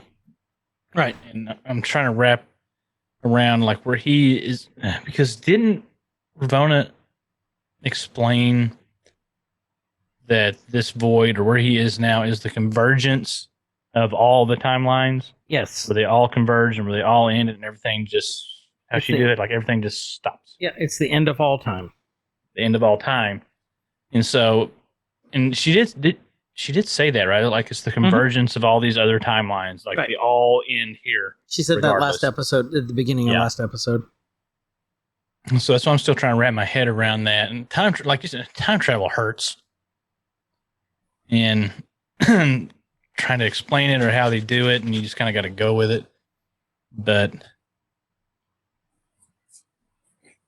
I guess it makes a little bit more sense here in a couple of minutes as we get a little further into it, maybe, or it Right. gets a hell of a lot more confusing, one or two. I think both. Loki asked him, why would you give this up? because he tells them, you two want to take over? And he looks at him and he goes, buddy, I'm tired. And he's like, I'm way older than I look. This guy could be thousands and thousands and thousands or millennia of years old. Yeah. Like this, Eons. This game is for the young, the hungry. And he's like, I've gone through a lot of scenarios trying to find the right person to take the spot. I looked at my wife at this point. I looked at Lily at this point, and I go, is this like the weirdest cosmic Willy Wonka ever? That's kind of taking the Santa Claus. It actually takes more of the Santa Claus turn. Yeah, it does, doesn't it? Where's Bernard? Yeah. Eh? I don't know. And he's like, you guys take over. You return to the TVAs, the benevolent rulers, tell the workforce who they are and what it is that they do. And Sylvie's just daggers in her eyes. And, they're just going back and forth. He's explaining, it's nothing personal. This is what we have to do. She's like, it was personal to me. And this is the first part where we hear him raise his voice. He's like, grow up. Grow up, Sylvie. Murder, hypocrite. He's like, we're all villains here. And that's the first time that I actually thought about this, because he said, we've all done horrible, terrible, horrific things. Yeah, all three of them are villains. I never thought of that. We got all the bad guys as because, the show's about Loki. It's like, oh, so he's the hero of the show. No, he's still a villain. He's still a villain, but I thought he was the hero of the show. You know what I mean? Yeah. He's like the anti-villain? Yeah. Instead of the anti-hero. Mm-hmm. And then I thought, okay, well, maybe Sylvie's the hero. And then, we started hearing this weird rumbling, almost like thunder. We could hear it, and he stops and looks around, and he's like, we just crossed the threshold. And he just starts going this crazy laugh, and you can hear the thunder again. And, it's zooming out on him right now. And then he just starts grabbing stuff and, dropping it. And I didn't really get this part. My guess is that thing's supposed to float. I think it was just him testing, because he should know. He knows everything that's going to happen or will happen up to a point. Yeah, he said, I fibbed earlier. I know everything that's going to happen to a point. 7, 8, 9, 10 seconds ago is where he knew. And then if you look, that Rainbow Road starts getting little branches. And then that's the point I figured out that was the sacred timeline. That's the timeline that this castle's basically riding on. Mm-hmm. And you see the branches. That's actually a pretty cool little shot right there. And he's telling, I'm being candid. And both Loki's like, that's it. This is what happens at the end of time. Loki's not impressed at all. And now you're just going to sit there and tell us to decide your fate? And he's like, yeah, what's the worst that could happen? And this part is what intrigued me. He said, you either take over my or my life's work continues, or you plunge a blade into my chest, and an infinite amount of me starts another multiversal war, and I just end up right back here anyways. And he just laughs because he is just sure that he'll be in charge. Reincarnation, baby. So this made me think that time is circular. He's talking about crossing the threshold, and then the reincarnation line, that it's just a loop and it's going to keep replaying like it's Groundhog Day, but on a huge scale. Yeah, I'll go with that. He pulls out something. His little watch thingy. Was that the watch thingy? Mm-hmm. Yeah, it was. And he hands it over to them. He's like, I love this. And it's glowing. And he's telling him, I love all this. This is the place he wants to be. And he is just this crazy uncle at this point. Yeah. Just the And looks. he plays this so good. He Like does. the facial expressions, everything he has going on. He's a great actor. And Sylvie goes to... It's a very touching moment. Till Sylvie goes to get up and kill him, and Loki pulls her back. It's like, Sylvie, stop. She's like, how about we finish what we started and kill him? He uses his telekinesis to pull her back. And they start fighting. And she's like, get him tell the truth. And Loki's like, I believe him. And she goes, he's a liar, Loki. He goes, so am I, but I believe him.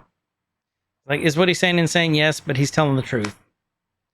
And then he's in the back going, hey, you better hurry. Timeline's branching. And it's just this great dialogue between the two of them. And Loki finally admits, you kill the dictator, what fills the void? And then Sylvie goes, oh, you want the throne. And Loki's, I don't want the throne. At this point, I believed our Loki. I did. Yeah. So it's basically saying, take out one evil, something else will fill the void. I mean, that's kind of how universal law works, isn't it? Mm-hmm. Something's going to fill that vacuum. You can't have light without dark. Mm. And there's always going to be something there to take one of their places. And it's just, Loki's trying to convince her, hey, maybe killing him is not the right thing to do. But, he's trying to say, you should have trusted me, but you've never trusted me, have you? He's telling her, can't you see this is bigger than our experience? Hiddleston did a great job on this part here. Mm-hmm. And she's like, no, and he's like, you can't trust? And he's like, I can't be trusted. That's I think the ultimate conundrum there, isn't it? He looks so sad. Like, he's selling it hard. Then she tries to stab and kill him, and he's going after her, but it kind of looks like he's not actually trying to kill her. No, he's on the defensive. Yeah. She hits him with her powers, and then he pulls a book and hits her in the hand, and he goes to block the sword strike. Like I said, it's just a fight scene. It's a really nice fight scene. It's not spectacular, but I think the dialogue is what made it for me. And then he that remains sitting at his desk, just like in the edge of his seat, just watching this fight play out, like not saying anything, but his facial expressions as he was watching it play out. And he's like, ooh, oh, like two Lokis. One Loki. I think the fight was a very good physical representation of just their relationship as a whole. Terminus. Yeah, just back and forth. Him being on the defensive a lot, and her being on the offensive. Because all she knows is offense, and all he knows is defense. Oh! Deep thoughts with BRob. You gonna drop the mic on that one? That's why I can only be on like every 30 episodes because yeah, you gotta save it all up. Man, that was deep.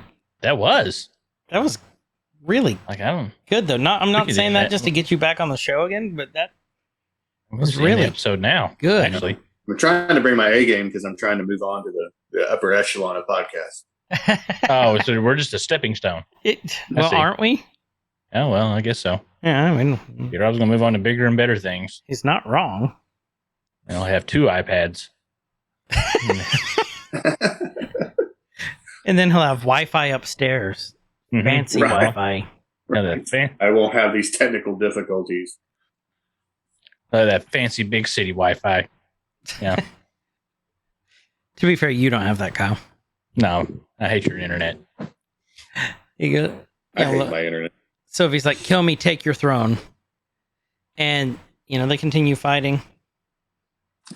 And she hits him and he disappears. She does this awesome slow motion overhead swing. Mm-hmm. And Loki appears, and her sword is at his neck. He's like, Sylvie, wait. He that remains is watching intently. He likes to watch. Well, I mean, okay. It's Loki's fight. Mm-hmm.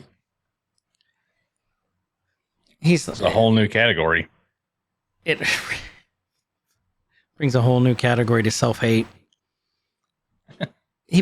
Loki puts his hands on Sylvie's shoulders, and he's like, I've been where you are. I know how you feel. And like, you see the tears in both their eyes. He's like, all I know, and I swear, I'm like, he's going to say, I love you. I love you. He's like, I don't want to hurt you. I'm like, you bitch. Right. That's kind of what I've. Where you were too. Oh, the tears did fall. There were tears dropping. There we go. He says, I don't want a throne. What did he say? There we go. I don't want a throne.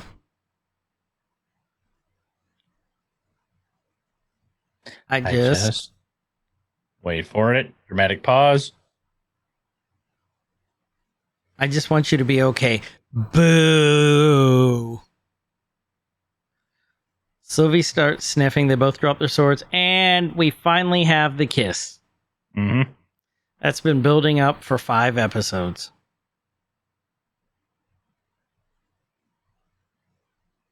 Look at he that remains just back there, his little hands clasped. He's like, oh, it's so weird, but it's so sweet. Well, and then did you notice the little spark of the time door that started? Yeah. And then what did she tell him? I'm sorry, Loki. I'm not you. Is that what she said? I think that's what she said. But I'm not you. But I'm not. Mm-hmm. She used her power, pushed him back to the TVA. He runs back, and the time door is gone. And then you just see, like, heartbroken Loki. Mm-hmm. We see Sylvie. She had grabbed that time stone, is the best way I can describe it. And, okay. When she moved the desk away, was that telekinesis or was that her strength? I'm thinking telekinesis because she did like a little swoosh. What do you think, BRob? It was a little swooshy. I thought it was her strength. I thought she actually touched it. Let's look at it again. Ah, that's telekinesis. Because we haven't seen her use that up until now. That's mind bullets! She's got the power to move you if you're a desk. See? He looked like excited for this to happen. Yeah. Well, then, this is the weirdest part. If I would get stabbed, I wouldn't say, I'll see you soon, and then wink at you, and then chuckle. That's good to know. If it ever comes up. If you stab me, I will probably wet myself. I hope you won't be like, I'll see you soon. Like, oh, shit, I fucked up. He's going to haunt me now. They're like, I will eat your soul. He just slouches down. So, him saying, I will see you soon, he's talking about the other versions of himself. Yeah. This is the whole reincarnation thing he was talking about. I don't know. He's got a scheme. There's a thing happening that we don't know. And then we see it panning out, and we see the timeline just branching, and the branches have branches now. And they have 2 branches, and they have 2 branches. And this is how timelines are born. Oh. It's beautiful. Chaotic. It's beautiful and frightening at the same time. Look at all of them. All them little synapses firing off. Ooh. And then you see... Okay. I was thinking the same thing. Mm-hmm.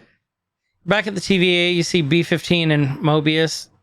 And so one of them goes, there's no turning back now. And he goes, who said anything about turning back? Mobius goes, for all time. And B-15 says, always. And they're watching just these timelines just go past the thresh. Mm-hmm. Loki's sitting there just all disheveled and like very, very sad. Sad Loki. Mm-hmm.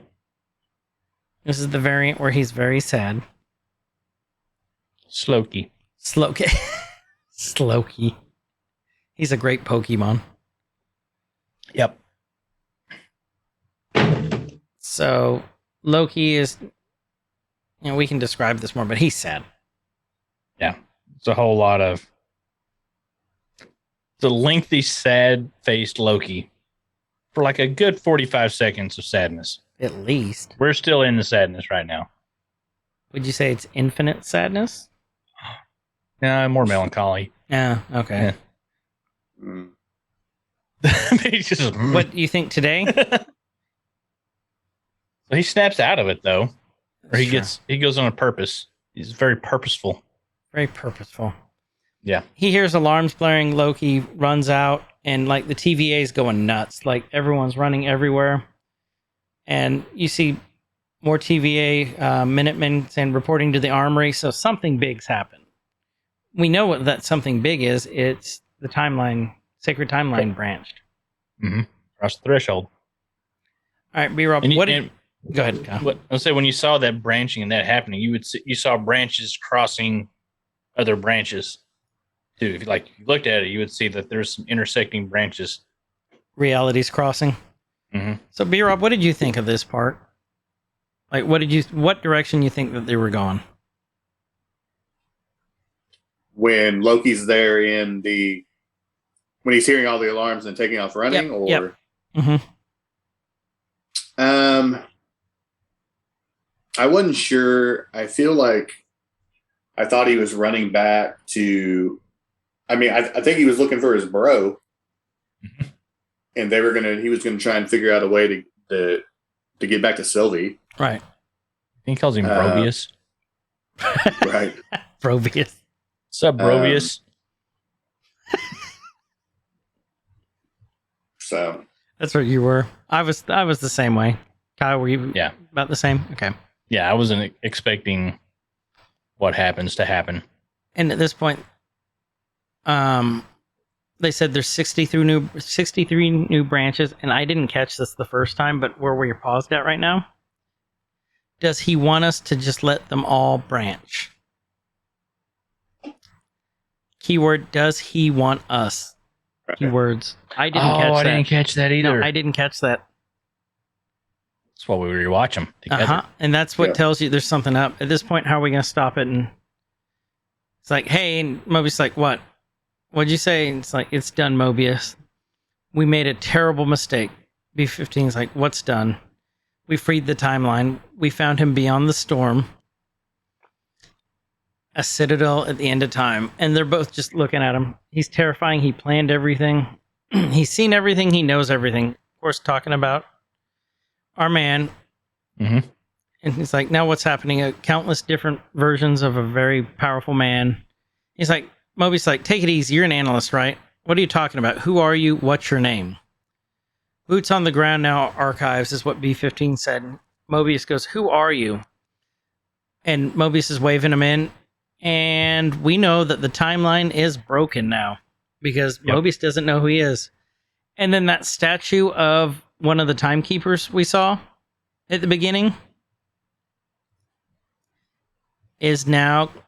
BRob, will you explain this, please, and how this, like, to you and I, this was, like, super exciting. The statue. So when I saw it, I just automatically was like, okay, well, I know who he is. Mm-hmm. And so that to me represented the Kane the Conqueror version, Right. the soul Kane the Conqueror. And not only does this mean we're going to see the Fantastic Four, but this is the next big bad. Yep. Because he controls timelines. He controls time. He is time. Yeah, great way of saying it. And this costume, to me, I couldn't find any flaws with it besides the helmet. No helmet. But it looked very comic accurate to me. They wouldn't be able to do Looking it at with the a statue. helmet Yeah. in the context of this episode. That's true too. I 'Cause mean, then you wouldn't know who it was. I also Well- thought it could have been Blade at this point. Yeah, I could see that. Just looking at the face, you No, know. I could see You said that. Blade? Yes, because they've mentioned vampires. Oh man, I hope we get vampires really soon. I hope we get Blade. Because that's honestly like obviously Kang the Conqueror is the first, but when I saw the statue and I saw the face, I felt like it looked more like Masherhala. Is it? I can't ever say his name. Masherhala Ali, the guy that's going to be playing Blade. Yeah, I don't know how to always pronounce it, look so I'm not a at good one to I ask. figure you get it to fancy everybody's names up. Give me a little bit, and I will get it fancied for you. But he does. That looks more like to me him than original when I first looked at it. Then Jonathan Kane. So Right. So with that was the end of the episode. We are now introduced Kang the Conqueror, who is now canon. Mhm. Who we know is going to be in. We're hoping Fantastic Four, definitely in Ant-Man and the Wasp, in Quantumania. Now, the end credit scenes, there's only one. I thought it was going to be more than this. We're fast forwarding a little bit to get to Loki's dossier. Has his name, and then there's a stamp that goes down and says Loki will return in season 2. To me, that was super exciting. Because they just confirmed a season 2, and which means we're going to continue the story. We're going to get more Sylvie, we're going to get more Loki. When do you think this season 2 will happen, though? My guess is next year, sometime next year, 2022, before Ant-Man and the Wasp. yeah, I think it happens. Oh, Because Doctor Strange is February. You think it'll happen after Multiverse? I think it'll happen after Multiverse, because then the ramifications of the Multiverse of Madness will hit this show, which will lead into Quantumania. I think you're probably right. I think it comes out before Quantumania and does a lead up to it. So they did a short run of episodes, though. There's only 6 in this one. There's typically, 8 to 12? No, I What were mean, the other ones? Falcon and the 8? Winter Soldier was 6. 6 Was it to just 8. 6? Okay, to well, never 8. mind then. WandaVision was the only one that was 8. Okay, so what Yeah. shows? So we have, WandaVision? well, I meant that are coming up. Oh, that are coming. Okay, We have so She-Hulk. we have what? She-Hulk. Yep, She-Hulk. We have What If in But what if 3 animated? weeks. Yeah. But, so here's the interesting thing. So, with the What If, we saw Captain Carter. Captain Right. Carter has been confirmed for Into the Spider-Verse. Or, No Way Home. I think it was No Way Home. Or maybe, no. Multiverse of Madness. Multiverse of Madness. We're supposed to have Hawkeye at the end of the year. Well, at some point, they still haven't confirmed it. And Hawkeye's going to lead into the Echo show. And probably Young Avengers and Thunderbolts. Do you think Young Avengers will be... Do you think it'll be animated or live? He'll be live. Live. Do you think it'll be a Disney Plus show or a movie? I think it will be a movie. You think so? I'm going to go the opposite. I'm going I to think it's going to be a Disney Plus show because it wasn't on the roadmap. I mean, I think it's still a minute away because right now I think you only have potentially 2 members, so you still need to introduce several more members, which I think Wiccan and Hulkling could be. Wiccan and Hulkling. Well, we haven't seen Hulkling yet. Oh, Secret Wars. That's another one that's upcoming. And Armor Wars. Those Or are not both- Hulkling. I'm looking through the list of Speed. everything they have announced. Moon Knight, Miss yeah, but Marvel. we still have to see Hulkling. I wonder if Hulkling's going to be introduced in Secret Wars. Possibly. Because Hulkling is dating Wiccan, isn't he, in the comics? Right. Yes. So, and then we have, so that would be 3. We're going to have Kate Bishop, Hawkeye's Kate successor, as the new Tim Hawkeye. Roth is coming back in She-Hulk. Who is? Saying that Tim Roth will be back in She-Hulk as Is Abomination. Yeah. Abomination. He's going to be in Shang-Chi first. Do you think that's the same Abomination? Yes. I don't think we'll see Tim Roth. I just think we see the Abomination. As Abomination. Oh, yeah. Well, did you see, too? It looks more comic accurate, too, this Abomination. Right. And then we also have, we've already been introduced to her, but Stature. Yeah.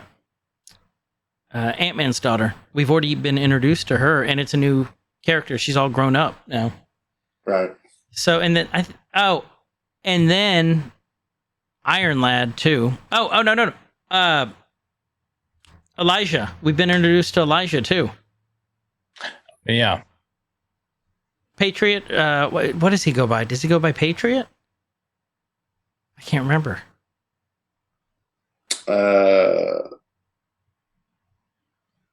I don't remember. I don't remember either. But we've been introduced to him.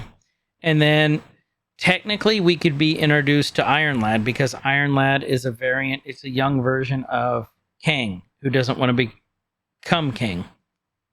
Right. I don't know. It's hard for me to think that they would put Haley Steinfeld in something that's going to be a Disney Plus show. Because she's But big name. well, because she's a big name, she's young. You can ride her coattails for a while in movies. She's not one of these. She's not an older Avenger that I feel like.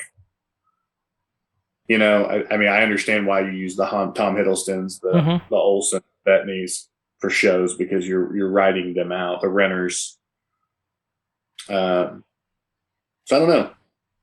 You think that they're trying? I don't think a whole lot will come of as far as moving on to canon from What Ifs, other than maybe in Spider-Man or Doctor Strange because of the multiverse angle. So what I'm thinking is they're going to have to, in this next phase, because we're getting I don't want to say fairly deep, but we're getting off in some lore stuff that's not like mainstream, right? Right. So with the first several movies, I mean, everybody knows who Captain America is. Everybody knows who Iron Man is. Everybody knows who the Hulk is. Like, these are all very familiar superheroes. You say everybody, but like this generation probably doesn't know as well our versions of these. They are the newer versions in comics, and they don't know the roided up Lee-Field version of Heroes Reborn. Mm-hmm. They're probably still. I would still say they're more your like top tier, more easily recognizable names, and there's probably still some out there. That's where I'm thinking there's going to be.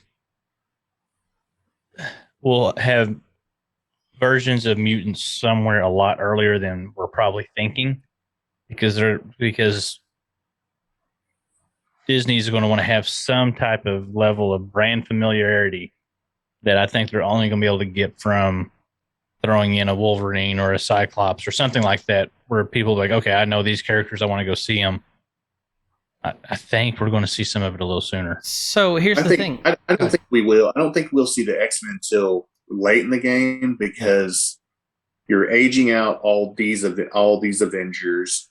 Mm-hmm. Even when you bring in the Fantastic Four, if it's the rumored castings, Krasinski, those people are old. Those are older. Mm-hmm. So I think you utilize the X-Men as that when you get them younger, and then you can ride them longer.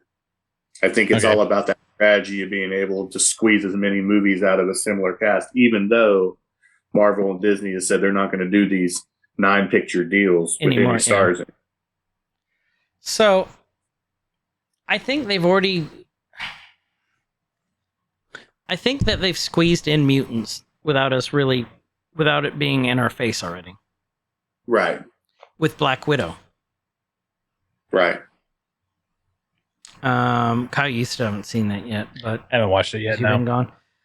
So I think in Black Widow they have squeezed in a character who in the comic is a mutant, and he's referred to by his comic name at one point. So I think that they might have done that, And then with the introduction of Deadpool, who is canon now, he's a mutant. Well, and we had some like slight, we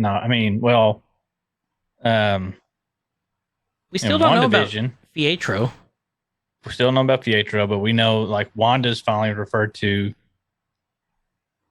as her true name, Right? or I guess whatever. Scarlet Witch, right? And we had some stuff in Falcon and Winter Soldier when they went to Madripoor, and the lady that was like upstairs in the club thing. Her character was actually a mutant.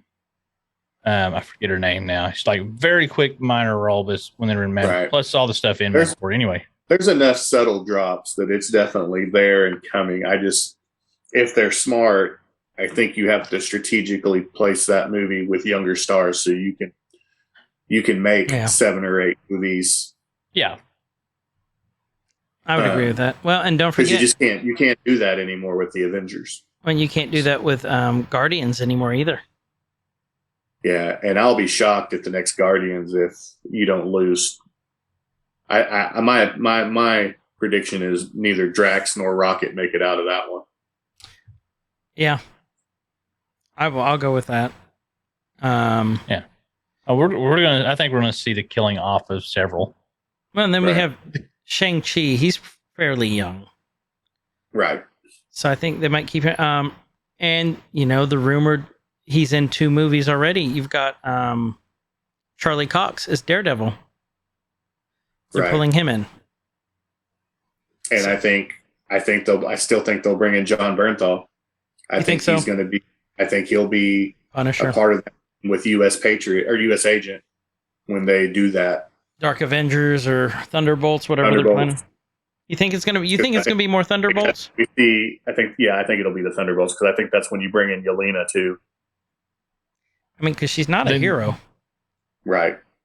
So are they bringing him in as the Punisher or as something different? Punisher. Okay. Well, and then Zemo was part of Thunderbolts too. Yep. I mean, they've already set the stage for Thunderbolts. I don't know why they wouldn't. And especially with the Countess Mhm. now too. I just think that the table is being set. So, do you think that they're going to bring in? Who do you think they're going to bring in for the Iron Man character? Like Justin Hammer? God, I hope not. I just don't see Sam Rockwell doing well in that. I don't either, but maybe like someone from his company. You know what I mean, though? Like somewhere, like a competing technology. It's like an Yeah, I don't anti-Iron know. Man. I just don't think that Hammer. I think we'll see Rockwell in Iron Wars, Right. but I don't see him being able to pull off that character. Well, did you guys also see another character we haven't mentioned who's very, very young is Tom Holland. Yeah. But that's also a Sony character, Sony owned. But did you see what Kevin, is it Feige? I can never pronounce it right. Yeah, Kevin. You see what Kevin. he said about Venom this week? Yeah. I did not. He basically, someone asked him, it's bullshit that Venom is outside of the Marvel Universe. How can you have Spider-Man but not Venom? It's 2 separate things. And he basically said, you just never know what's on the table. Right. Which makes me think something's going to happen.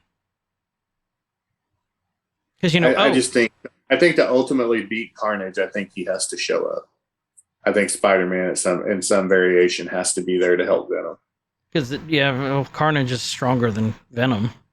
Right. So yeah. So Well, with that has been the end of our Nerkie of Loki. Mhm. were you disappointed? Little bit. Me too. I was a little bit disappointed. I expected something bigger. I expected this This big revelation. unfortunately probably has been my least favorite show Really? because of my disappointment. I can see that. I thoroughly enjoyed this show up until the end of 6. like because I Right. was disappointed in it, but I thought it was a great written show. The visuals are amazing. Yeah. The acting was great. Everything was on point. But because of my preconceived notion of going into this, I think that's hurt it. And we've talked about that before with the mix match, not just like this show, but Everything. the other movies and everything. Like, well, that's not how this is supposed to be. It was done this way, but like this is its own thing. Mm-hmm. Like you see, Sylvie is a mashup of essentially two characters. Right. So now we're seeing that Kang is also a mashup, or he that remains, or whatever he is right now. This version that we've seen of him is a mashup, but we'll probably see the other. I think that's where, like I said, people get the preconceived notion, like this is what I want to see because this is what happened in 616, or this is what happened in whatever. But then, like, this is its own thing. No, that's the thing. It's not even that for me. It's not I have preconceived notions of what I want to see, but I'm okay with things changing. I just don't. I had hoped it would push the story further than it did. Just with however they're going. Yes, I will just go think with that. I don't think it gave us enough to really. And it's like you said, it's amazing. All these shows are amazing, and I enjoy them all. But I feel like with WandaVision, that Agatha Harkness push, Yeah. really, really helped me get there. The Falcon Winter Soldier, the Zemo, there were just so many. The Agent 13. There were just so many things that I felt propel that further along story-wise and make me anticipate and want more. Whereas this one, I'm just now like, I want more, obviously, because I want Fantastic Four. I don't, and I love the Loki character, but I don't want more Loki necessarily. I want more. I want more Fantastic Four. Wait, was that multiverse BRob? That was terrifying. That was multiverse BRob. It was. My technology sucks in whatever dimension I'm in. So. At the end of the episode, he's saying, like, now you're going to have to deal with infinite versions of me, with infinite versions of, motivation and whatever they want to do. Like, I didn't feel like I should be scared. Like, oh no, be a bunch of this guy coming around now. Like, I think creepy uncle coming around. Yeah, kid just sitting there eating apples in the corner by the fireplace. Like, there's going to be a bunch of those guys. They don't really seem that threatening. He didn't seem that threatening, in which I know he wasn't a threatening version. Right. From what I can tell, he was the one that was kind of keeping everything together. And so I don't but you could see he was almost like getting his rocks off by telling him, I'll see you soon. Because he knew what was coming. He wasn't almost. He was completely getting his rocks off. Did you see that shitty smile he had the whole time? Mm-hmm. Right. But like they didn't sell the threat. I kind of think that's maybe what you're feeling, BRob. Like I didn't feel like they sold the threat. The threat. I want to be scared. Like I want to know. I am scared when Agatha gets out of there. Like we know she's going to now because they said she's coming back. Multiverse I Madness. would be terrified. Agent 13. She's going to be pissed. I'm scared for the world with what the fuck she's going to do. Yep. With the knowledge she has. So I'm worried because I know the backstory of Kang the Conqueror. Yeah. But if I'm just watching the show, that doesn't make me. And I think that's where I kind of was like Kyle was saying, like, I want it to be a little different. And that's why certain things about the Black Widow movie didn't bother me as much. But again, I don't see how it furthered the storyline the way things ended. And I think that's my problem.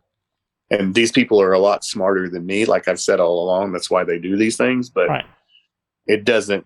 I feel like as a fan, I should be wanting so much more than I do right now, especially as what I think I'm a super fan.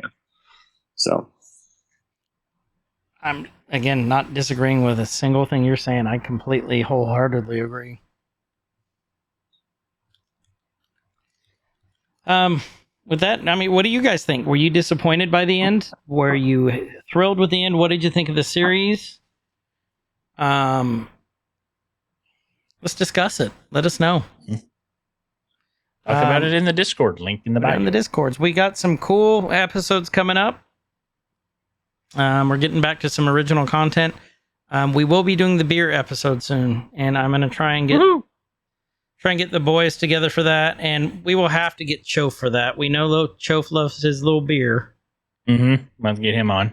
But we're gonna have BRob and try and get Justin in for that.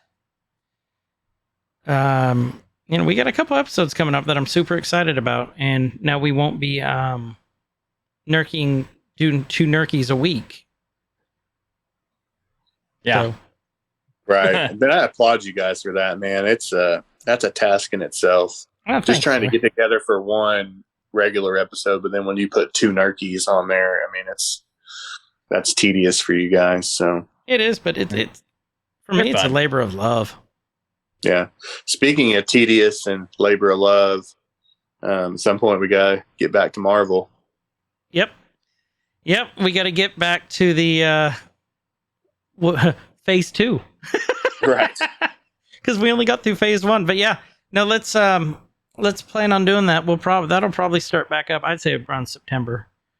Yeah. Because honestly, Black Widow's one that I think that I probably want to talk about more than a lot of them. You know what I mean? I feel like it was for what it was and what it means and what happened. I mean, I just think that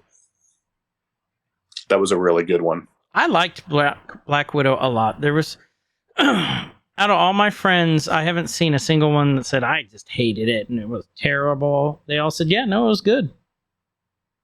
Would I rank it in my top 5? I don't know if it would be my top 5. It would be in my top 10.